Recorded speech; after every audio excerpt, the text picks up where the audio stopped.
బాలీవుడ్ లో star heroine గా మంచి పేరు తెచ్చుకున్న శ్రీదేవి కుమార్తె జాన్వీ కపూర్ ఇప్పుడు తెలుగు సినిమాల మీద పూర్తిగా ఫోకస్ పెట్టిందండోయ్. మొదటి సినిమాతోనే ఎన్టీఆర్ తో దేవరా, ఆ తర్వాత రెండో సినిమాగా రామ్ చరణ్ పెద్ది మూవీతో అయితే ప్రేక్షకుల ముందుకు వచ్చేస్తుంది. ఇలా టాలీవుడ్ లో వరుస అవకాశాలు అందుకుంటూ సౌత్ ఆడియన్స్ కి బాగా దగ్గర అయిపోతుంది. జాన్వీ గ్లామర్ తో పాటు తన కొత్త లుక్స్ తో కూడా యూత్ నైతే అట్రాక్ట్ చేస్తుంది. ఇప్పుడు హైదరాబాద్ లో పెద్ది సినిమాకు సంబంధించిన పాట చిత్రీకరణ కోసం జాన్వీ టీమ్ తో కలిసి ఉందని వార్తలైతే వచ్చేస్తున్నాయి. రీసెంట్ గా డైరెక్టర్ బుచ్చిబాబు సానా జాన్వీ కపూర్ తో కలిసి ఉన్న ఫోటోనైతే సోషల్ మీడియాలో వైరల్ చేస్తున్నారు. ఈ ఫోటోలో Janhvi simple pink jacket, black jeans లో కనిపించింది. సింపుల్ గ్లామర్ లుక్ లో కూడా ఎంత క్యూట్ గా అట్రాక్టివ్ గా ఉందనే కామెంట్స్ కూడా వచ్చేస్తున్నాయి. డైరెక్టర్ బుచ్చిబాబుతో కలిసి సినిమా థియేటర్ లో కనిపించడంతో ఏ సినిమా చూస్తారోనని ఫ్యాన్స్ అయితే కామెంట్ చేస్తున్నారు. మరి ఈ ఫోటో క్లిక్ అయిన ప్రదేశం హైదరాబాద్ లోని ఏఎంబి సినిమాస్. శుక్రవారం జాన్వీ బుచ్చిబాబు అక్కడ కనిపించడం విశేషమనే చెప్పుకోవచ్చు. మరి అయితే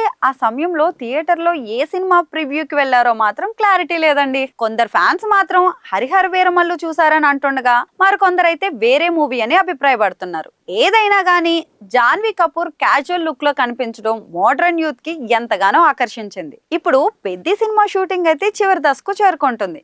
మరీ ముఖ్యంగా కీలక సాంగ్ షూట్ ని గ్రాండ్ గా ప్లాన్ చేస్తున్నారట. రామ్ చరణ్, జాన్వీ కపూర్ జోడీగా కనిపించడంతో ఈ కాంబోలో వస్తున్న సినిమాపై ఇప్పటికే భారీ హైప్ ఏర్పడింది. మ్యూజిక్ డైరెక్టర్ ఏఆర్ రెహమాన్ సంగీతం అందిస్తుండగా పాటలకైతే ప్రత్యేక ఆకర్షణ ఏర్పడుతోంది. దివ్యేందు శర్మ, శివరాజ్ కుమార్, జగపతి బాబు లాంటి ప్రముఖులు కీలక పాత్రలు అయితే పోషిస్తున్నారు. పెద్ద సినిమాపై మేకర్స్ కూడా భారీ ఆశలే పెట్టుకున్నారండోయ్. స్పోర్ట్స్ బ్యాక్ డ్రాప్ తో రూరల్ మాస్ డ్రామాగా రూపొందుతున్న ఈ సినిమాపై ఇప్పటికే అంచనాలు అయితే భారీగా పెరిగిపోయాయి. జాన్వీ కపూర్ తక్కువ కాలంలోనే తెలుగు 2 బిగ్ ప్రాజెక్ట్స్ అయితే పట్టేసింది. పైగా ఇప్పుడు పారితోషికం కూడా ఒక్కో ప్రాజెక్ట్ కి పెంచేస్తుండటంతో ఇండస్ట్రీలో బజ్ కి అయితే కారణమైపోతుంది. మరి అమ్మడి సెకండ్ మూవీ ఏ స్థాయిలో సక్సెస్ అవుతుందో వెయిట్ చేయాల్సిందే.